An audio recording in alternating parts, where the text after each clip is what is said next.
자, 4번 목차 보죠. 갈로 1번.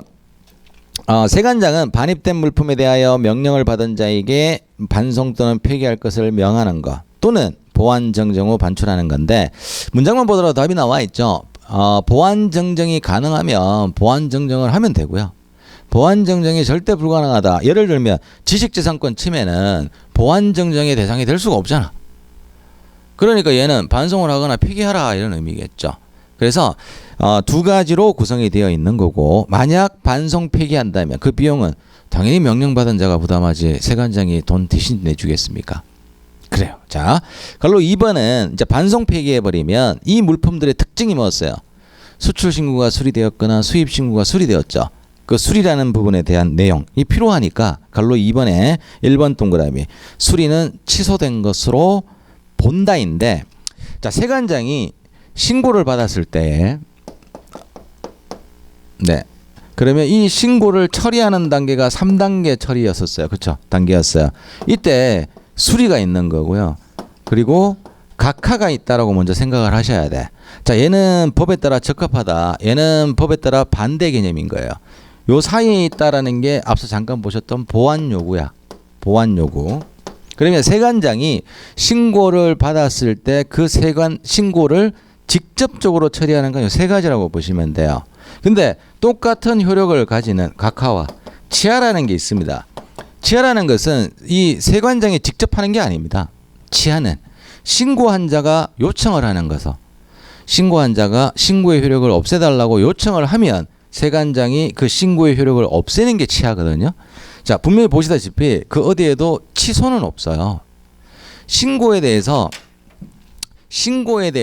취소할 수가 없어요. 신고는 취소의 대상이 될 수가 없는 거야. 그러면 세관장이 취소하는 건 뭐냐면 자, 문장에 보다시피 수리를 취소할 수는 있는 거예요. 알겠죠? 자, 대전제가 얘들은 제가 굳이 얘라고 표시를 했지 않습니까? 신고를 처리하는 거예요, 세관장이. 이 신고에 대해서 처리하는 거는 수리, 각하, 취하 이런 것들이에요. 취소가 없죠. 그러니까 신고는 취소의 대상이 될 수가 없어요. 다만 얘를 취소할 수는 있어. 수리를 취소할 수 있다.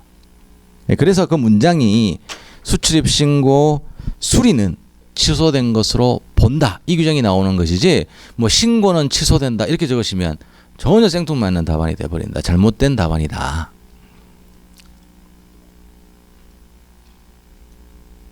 알겠죠? 네. 그리고 취소할 이유가 없어. 직접적으로.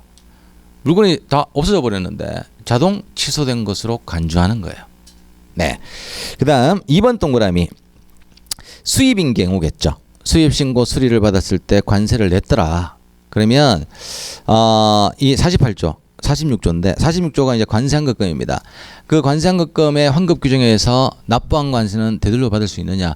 당연히 되돌려 받을 수 있습니다. 수입이라는 것은 국내 사용 소비를 전제로 해서 세관장이 신고할 때 화주로부터 관세를 징수하죠. 근데 폐기했어요. 그걸 들려줘야죠.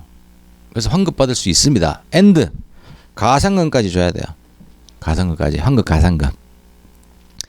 이것을 우리가 오인하는 게 수입한 자가 잘못했지 않냐.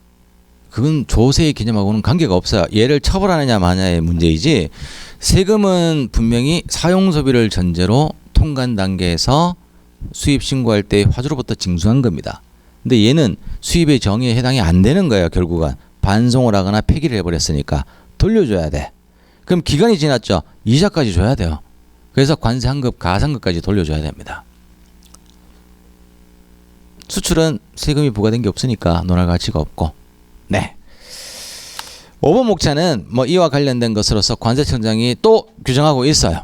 필요한 내용들. 자, 이 보세구역 발의 명령이라는 게 예를 들면 718페이지에 2번 갈로에 실질적인 대통령령으로 정하고 있는 직접적인 대상 물품이 4가지지 않습니까? 이게 근래에 추가가 된 형태거든요.